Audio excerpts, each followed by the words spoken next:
నమస్తే అండి, నేను మీ రుమటాలజిస్ట్ డాక్టర్ రాజేష్ కన్మూరిని మాట్లాడుతున్నాను. ఈరోజు మనం లూపస్ అనే ఇబ్బందికరమైన జబ్బు గురించి తెలుసుకుందాం.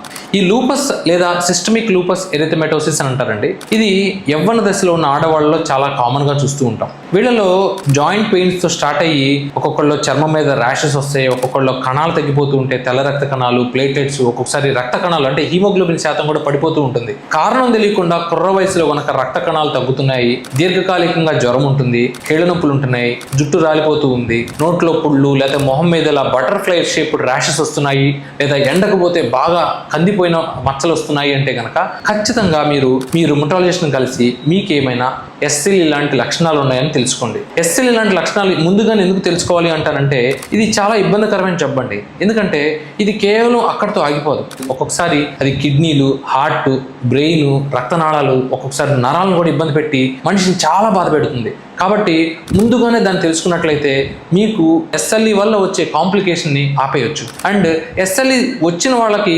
దీర్ఘకాలికంగా మందులు వాడాలనేది చాలా మంది చెప్తూ ఉంటారు. అవును, ఒక్కొక్కసారి ఒక్కటి అర టాబ్లెట్ మీద ఉంటే వాళ్ళకి ఎటువంటి ఇబ్బందులు రావు.